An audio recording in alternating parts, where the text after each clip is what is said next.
Assalamualaikum warahmatullahi wabarakatuh.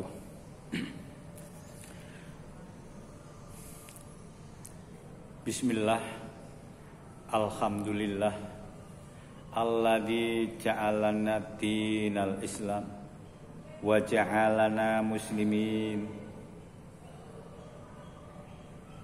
Allahumma sholli ala sayyidina Muhammad al-Karim khatamun nabiyyin wa ala alihi wa ashabihi ajma'in. Qala Rasulullah sallallahu alaihi wasallam, khairukum man ta'allamal Qur'ana wa 'allamahu.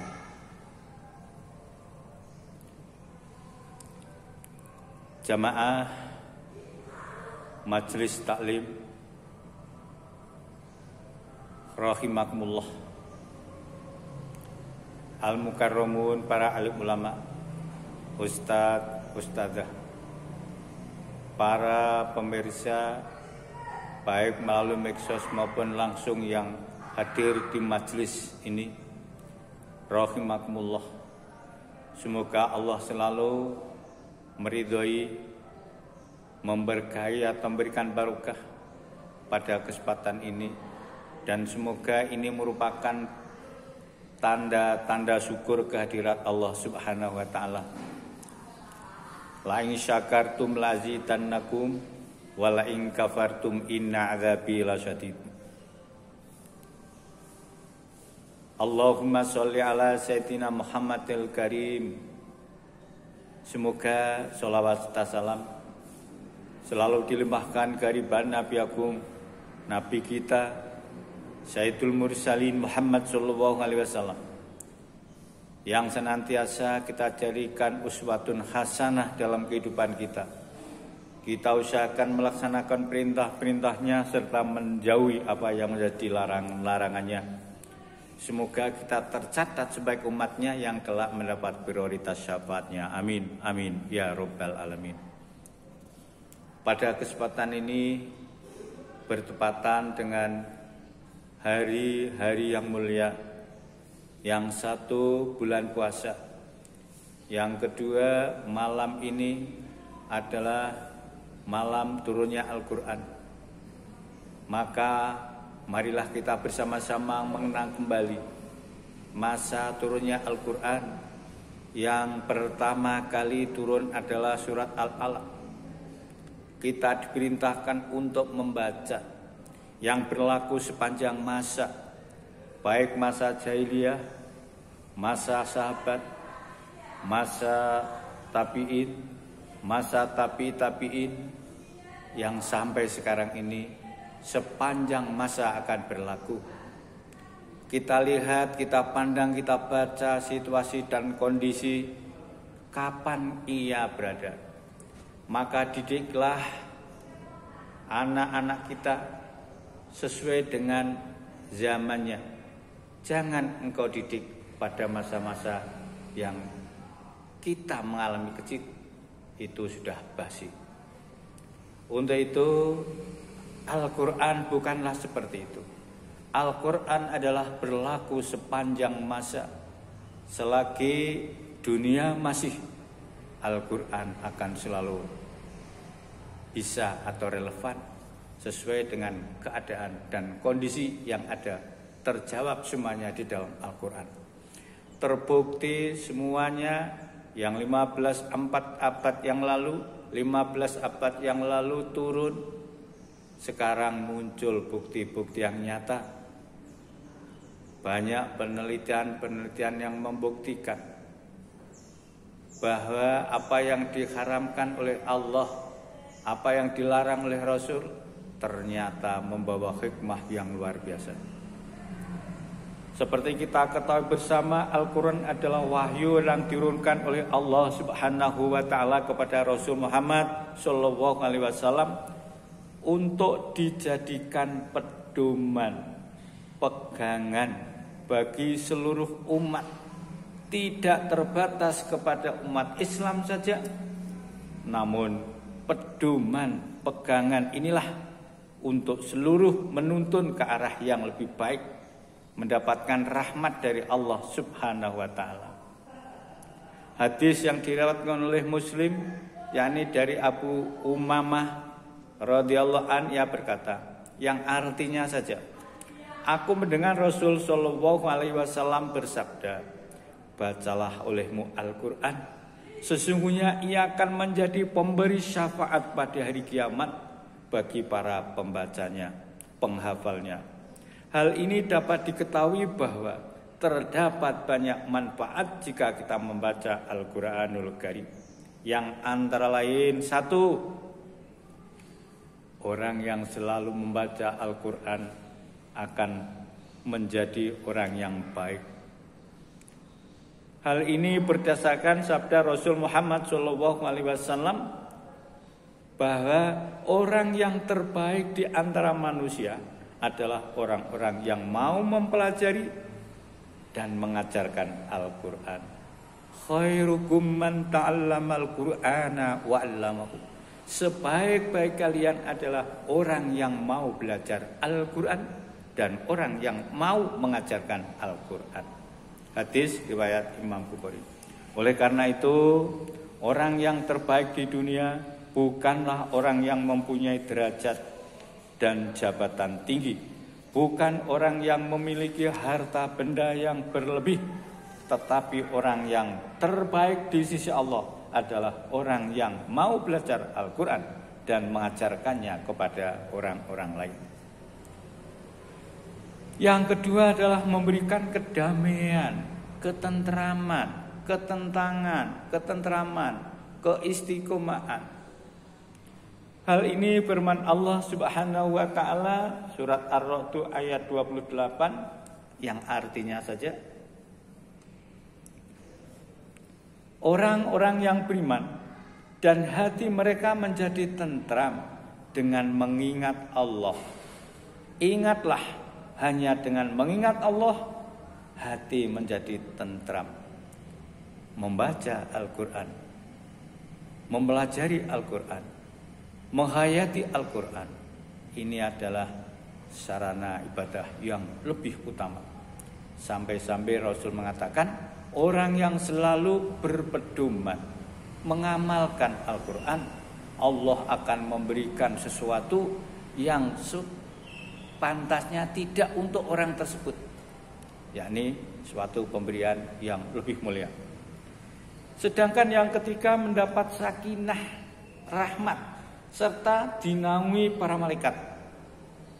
Hal ini berdasarkan hadis Muslim, yang artinya tidaklah sesuatu kaum berkumpul di suatu masjid daripada masjid-masjid Allah, mereka membaca Al-Qur'an, mempelajarinya, kecuali akan turun kepada mereka ketentraman. Mereka diliputi dengan rahmat, malaikat mengelilingi mereka, dan Allah menyebut-nyebut mereka di hadapan makhluk yang ada di sisinya. Hadirin hadirat jamaah yang mulia, atau mustami'un, pemirsa melalui medsos atau di mana saja berada. Yang keempat adalah akan mendatangkan syafaat pada hari kiamat, di mana hadis yang diriwayatkan oleh Muslim, bacalah Al-Qur'an, Iqra'ul Qur'ana, sesungguhnya ia pada hari kiamat akan datang memberikan syafaat kepada pembacanya. Hadis riwayat Imam Muslim. Bahkan dalam doa khatmul Quran, Quran itu jadikanlah Al-Quran fid dunya qorina, sebagai teman dekat, akrab, temannya Al-Quran. Wa fil qabri munisa, di dalam kubur kelak akan menjadi pelipur. Ini Al-Quran. Ada suatu riwayat, setelah jenazah dikubur, sebelum datang malaikat mungkar nakir, datanglah Al-Quran yang berwujud makhluk yang sangat menyenangkan. Datang berkata kepada mereka, aku adalah temanmu ketika di dunia, dan sekarang aku akan memberikan, akan menyenangkan, akan menemani kalian. Aku adalah yang engkau geluti, engkau baca, engkau pelajari, engkau pahami, engkau artikan, engkau dalami maksudnya, yang akhirnya engkau amalkan. Sekarang gilirannya aku menemani kalian. Setelah itu datanglah Mungkar Nakir, hai di sana, pergilah jenak, saya diutus Allah untuk memberikan pertanyaan kepada saudara kita ini. Apa jawabnya? Aku adalah teman akrab sejak di dunia. Saya tidak akan meninggalkan kepada saudara kita ini, teman kita ini, sebelum mengantarkan sampai surga. Kemungkinan dijawab oleh malaikat, kalau begitu tunggal seperguruan, jangan mengganggu. Terjadilah pertanyaan, ditemani oleh malaikat, ditanya oleh malaikat, ditemani oleh Al-Quran, sehingga pertanyaan pun dijawab dengan baik, dengan tenang. Di dalam Shirathul Mustaqim besok akan menjadi nur, cahaya, sehingga dengan cahaya yang terang akan mudah untuk melewati Shirathul Mustaqim. Sedangkan di yaumul kiamat di surga diberikan syafaat. Di yaumul kiamat akan memberikan syafaat kepada orang yang suka membaca, mendalami dan mengamalkannya. Kemudian yang kelima adalah mendapatkan pahala yang luar biasa. Ini pun berdasarkan dari hadis yang diriwayatkan oleh Tirmidzi, siapa yang membaca satu huruf dari Kitabullah Al-Quran, maka akan memperoleh satu kebaikan. Setiap satu kebaikan akan dibalas dengan 10 kali lipat. Aku tidak mengatakan bahwa alif dan lam itu adalah satu huruf, akan tetapi alif satu huruf, lam satu huruf, dan mim satu huruf. Selanjutnya adalah akan mendapatkan derajat yang tinggi. Orang yang ahli Al-Quran akan bersama dengan para malaikat pencatat yang mulia lagi taat, ma'al kiram. Dan orang yang berbata-bata membaca Al-Quran dan dia bersusah payah mempelajarinya, maka baginya ada 2 pahala. Ini orang yang ahli Quran ma'al kiram, bersama malaikat. Kemudian Al-Quran adalah menghilangkan segala keraguan, menjadi mantap.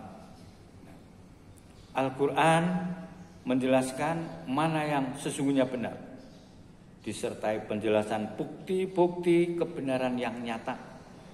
Dengan sendirinya akan menghilangkan segala keraguan. Maka Al-Quran ini dinamakan Al-Furqan, artinya pembeda antara yang hak dan yang haram, yang hak dan yang batal, yang baik dan yang buruk, yang kafir dan yang mukmin, sehingga akan menjadi mantap, tidak akan keraguan lagi, mengalami keraguan lagi. Sedangkan selanjutnya manfaat Al-Quran adalah keseimbangan. Al-Quran menuntunkan kita untuk bersikap moderat, seimbang dalam segala hal, melarang kita untuk berlebih-lebihan. Hendaknya hidup dalam keadaan seimbang. Seimbang antara kebutuhan dunia dan kebutuhan akhirat. Perbandingannya kehidupan dunia dan akhirat ini kita hendaknya lebih mengutamakan kepentingan akhirat. Kalau kita mementingkan kepentingan akhirat, tetapi wala tansa nasibaka minad dunya, ning dunya aja dilaleke. Pada prinsipnya, kalau kita mengutamakan akhirat, insya Allah dunia akan katut. Cara mencapai kebahagiaan akhirat, sebagaimana puasa yang kita diperintahkan ini, endingnya tujuan akhir la'allakum tattaqun. Kalau orang itu bisa mencapai derajat takwa, wa may yattaqillaha yarzuqhu min haitsu la yahtasib. Dunia katut akan diberikan rezeki oleh Allah yang tanpa disangka-sangka. Kemudian yang kedua antara lain akan diberikan jalan keluar apapun yang menjadi masalah. Wa may yattaqillah, siapa yang bertakwa kepada Allah akan diberikan jalan keluar segala masalah. Kemudian yang ketiga, wa may yattaqillah yasarullah, Allah akan berikan kemudahan. Maka saya katakan dunia akan katut. Jadi dunia jangan dilupakan, justru dunia untuk mencari kebahagiaan akhirat. Dan masih banyak masalah-masalah faedah daripada Al-Quran, yang antara lain nomor berikutnya terbebas dari aduan Rasul. Sebagaimana dijelaskan pada hari akhirat kiamat, ada beberapa manusia yang akan diadukan Rasul Muhammad SAW di hadapan Allah. Namun jika kita terus membaca dan mengamalkan ajaran Al-Quran, maka kita akan terbebas dari aduan Rasul Muhammad SAW. Al-Quran juga sebagai pelebur dosa.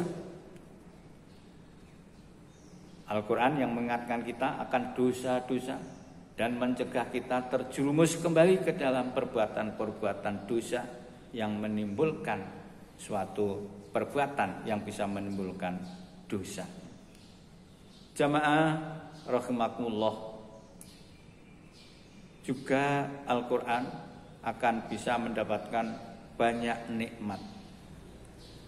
Asy-Syahid Sayyid Qutb mengatakan dalam muqaddimah tafsirnya, hidup dalam naungan Al-Quran adalah nikmat. Nikmat yang hanya diketahui oleh siapa yang telah merasakannya. Nikmat yang akan menambah usia, memberkahi dan menyukainya. Saudara-saudara jamaah mustami'un di mana saja berada, selanjutnya Al-Quran itu juga bisa membersihkan hati seseorang. Penyakit hati adalah penyakit yang bersifat batiniah atau rohaniyah. Penyakit hati seperti sombong, riya, tamak dan lainnya, dengan membaca Al-Quran, penyakit hati secara perlahan dapat dibersihkan. Hal ini sesuai dengan hadis Baihaqi dari Abdullah bin Umar, yang artinya sesungguhnya hati ini bisa berkarat sebagaimana besi. Apabila terkena air, seseorang sahabat bertanya, bagaimana cara menghilangkan karat tersebut ya Rasul? Beliau dengan tegas menjawab, perbanyak zikir dan membaca Al-Quran. Di dalam Al-Quran terdapat beberapa ayat yang menjelaskan bahwa ia bisa menjadikan obat penawar penyakit yang ada di dalam dada, yang ada di dalam jiwa. Yang dimaksud dengan penyakit yang ada di dalam dada adalah penyakit hati. Insya Allah kalau orang itu hatinya sudah bersih, cemerlang, mengkilat, sebagaimana sabda Rasul, ala inna fil jasadi mudghah, idza saluhatil jasadu kulluh wa idza fasadatil jasadu kulluh. Ketahuilah di dalam jasad kalian itu ada segumpal daging. Apabila segumpal daging itu baik, maka seluruhnya akan menjadi baik. Keluar dari mulut akan membawa hikmah. Matanya suka membaca, melihat sesuatu yang baik. Telinganya akan suka mendengarkan yang baik. Tangannya akan selalu bermanfaat kepada orang lain, membawa faedah. Kakinya akan selalu melangkah kepada perbuatan-perbuatan yang diridhai oleh Allah. Jamaah rahimakumullah, begitu banyak manfaat faedah orang yang membaca Al-Quran. Dan ini hanya sebagian yang dapat kami sampaikan. Tentunya manfaat-manfaat baca Al-Quran lebih luas dan lebih banyak daripada yang telah tersebut atau kami sebutkan di atas. Semoga dengan membaca, mendengarkan, menyimak kembali melalui video ini akan lebih mendekatkan dan membiasakan diri untuk membaca Al-Quran, untuk mendapatkan manfaat-manfaat yang terkandung bagi dalam Al-Quran, berguna di masa mendatang, baik di dunia dan di akhirat. Dan insya Allah kalau kita selalu berzikir dengan Al-Quran, berarti kita beramal soleh.